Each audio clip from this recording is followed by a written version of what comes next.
এবার আর গরু কুরবানি করতে দেয়া হবে না বীরভূমে। গরু বোঝাই গাড়ি আটকে সেই গরু নামিয়ে দিলেন বিজেপির নেতা কর্মীরা। পরিষ্কার জানিয়ে দেওয়া হয়েছে এখন রাজ্যে ক্ষমতায় এসেছে বিজেপি, ফলে এবার আর কুরবানি করতে দেওয়া হবে না।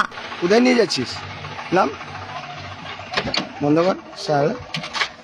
কোথায় নিয়ে যাচ্ছিস? এই ওদেরকে ডাকো দেখি, ডাকো ডাকো।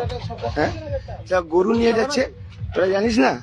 হ্যাঁ এই দেখছেন, এই যে আমাদের গৌমাতাদেরকে দেখুন, এই এই যে দেখুন, ডাকো সবাইকে, ডাকো তো, গিয়ে ওখানে ডাকো না, ডাকো সবকটাকে, ডাকো সবকটাকে ডাকো। হ্যাঁ সবকটাকে নামো, নামো নামো। মারবো শালা, গরিব মারবো শালা। হ্যাঁ গরিব মানুষ শালা, তুই এদেরকে কাটতে নিয়ে যাবি রে শালা, ভাগ শালা। হ্যাঁ কাটতে নিয়ে যাবি শালা, হ্যাঁ গরিব মানুষ, মারবো শালা তুই। তোকে ভালো করে বলছি, শুনতে পাচ্ছিস না? নামা সবকটা নামা, খোল, তো গাড়ি আগুন লাগাবো।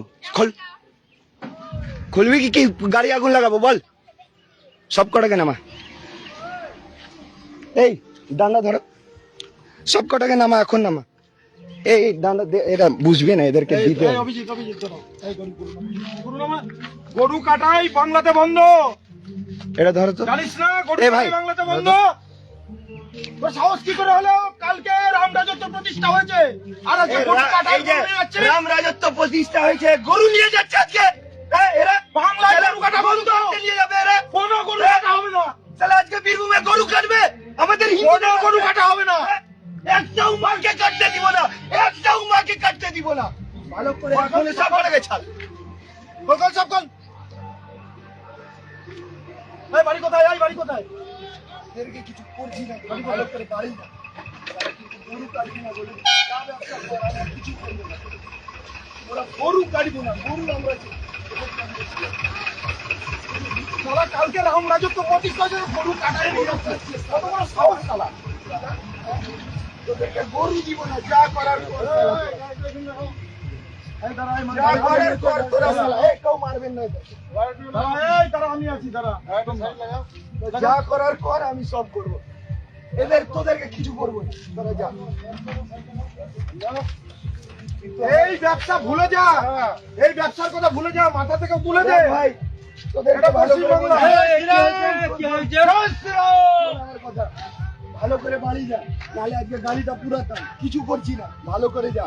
কিন্তু একটাও গরু এরপরে যদি দেখেছি তোদের গাড়িতে, সেই দিন তোদেরকে ছাড়বো না বললাম। বললে হবে না। আচ্ছা তাও কেউ মারবেন না, কেউ মারবেন না। আরে ভাই, আরে ভাই, কেউ না, কেউ মারবেন না, মারবেন না। গরুগুলো এখানকার কারা লোকাল আছে, আমরা গরুগুলো নামি না, নামি না।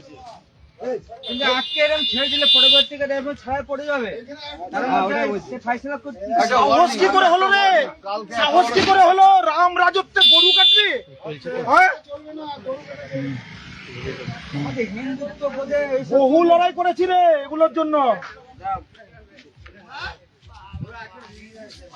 কোনো গরু চলবে না, গরুকে সাইড লাগা, গাড়ি সাইড লাগা। এই শ্রীকৃষ্ণ দা, আপনারা দেখুন, এনাদের কার একজনের যোগাযোগ, আপনারা দেখুন, গোশালাগুলো নিয়ে যাবে এখন। আজকে বীরভূমের ময়ূরেশ্বরে আজকে এখানে গরু কাটাইয়ের ব্যবসাদার গরু কাটবার জন্য একটা নয়, এক গাড়ি গরু, এইদিকে আসুন, এক গাড়ি গরু। এই দেখুন আজকে আমাদের গৌমাতার কি পরিস্থিতি। কালকে আমরা এখানে রাম রাজ্য স্থাপিত করলাম, কালকে আমরা এখানে হিন্দুদের রাজ্য স্থাপিত করলাম। হ্যাঁ? আমাদের কি পরিস্থিতি গৌমাতার, আমরা এটা সহ্য করব না। আমরা কাউকে মারপিট করলাম না। বাংলায় আমরা কিন্তু বাংলায় কোন রকম গোহত্যা করা যাবে না। আজকে এরকম হুঁশিয়ারি দিচ্ছি, আগামীতে যেখানে যেখানে বাংলা জুড়ে গোহত্যা হবে, আমরা দায়িত্ব নিয়ে বলছি, আমরা গোমাতা রক্ষার জন্য আমাদের যে কমিটি আছে, আমরা সর্বতভাবে সারা বঙ্গ জুড়ে গোহত্যা এবং গোরক্ষক, আমরা গোহত্যা বন্ধ করব, কোনো গোহত্যা হবে না। 27শে মে বকরিদ, তার আগে হাট থেকে গরু কিনে নিয়ে যাচ্ছিলেন বীরভূমের ব্যবসায়ীরা। তার গাড়ি আটকে হুমকি দেওয়া হয় রাজ্য সড়কের উপরে। এবার ভোট ভাগ হওয়ায় বীরভূমে ভালো ফল করেছে বিজেপি। ব্যুরো রিপোর্ট, পূবের কলম ডিজিটাল।